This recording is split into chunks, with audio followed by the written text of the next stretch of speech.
Okay, guys, we're at the Climate March now. Where the heck are we? Yeah, Park Lane, Hamilton Place, and yeah, this is actually Matilda. So, what are you doing here today? Here to spend my Sunday trying to send a message to this government.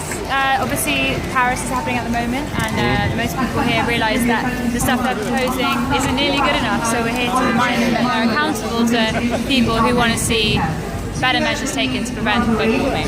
Okay, what do you think about somebody's pointed out that because of what happened in Paris and which has been happening in a lot of places all over the world, and now it's actually superseded the one about climate and what's happening, say attacks on the poor of this country, and it's all about terrorism and security because we're going to be killed in our beds.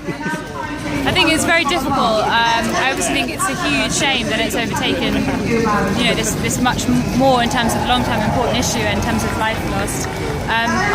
It's going to make it very difficult for people in Paris, I think. I know there's already marches called off, and I just heard that they're closing the borders to people outside Europe. So I think it's terrible, mostly for South American activists who can't get in to, and obviously those sorts of countries are the ones going to be most affected.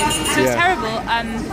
I'm really disappointed in how the media is reporting it in this country. I know lots of people who are really worrying about terrorism right now, and it's just a shame that threat is so visceral, and yet it's so hard to make global warming feel as urgent. Yeah, so no one's mentioning the fact that why was there a civil war in Syria? It's because huge drought, which actually happened in Egypt as well. So all these things are happening, climate change, global warming, whatever you call it.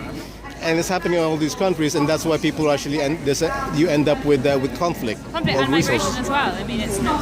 I don't know if the media in this country are so horrified at people turning up on our shores, then they should be campaigning in a serious way for measures against global warming. Because of course, the first effect of it is going to be many people losing their homes. And what's the name? Vivian Westwood just pointed out they're not fighting what's happening. They're actually preparing for it. Every military force in the whole world. I mean, like the U.S. Navy, they will be run by 2030. They'll be run on solar energy. Is that right? Completely. Wow. I guess that's their plan to actually, because they know that at some point they will not be able to have access to oil, so they need to actually become self-sufficient. But then. Not for anyone else, just the military. That's right. And not to forget, private insurance companies and global insurance companies putting together these portfolios for countries to buy in case their crops all fail or in case terrible disasters hit them due to climate change. So I think it's time for people on the ground to realise it's not a conspiracy to worry about the threat to our lives and to our global community about climate change. It's really pressing, and the rich people know it and they're preparing for it. So we need to start making them accountable.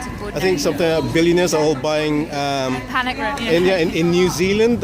I'm not sure if it's you're probably going to be underwater anyway. But then I don't know what next. They're probably buying in Nepal. But It's terrifying. Anyway, thank you so much. This is actually Matilda. This is Obi, Occupying Sector. Come on down. Yeah, exactly.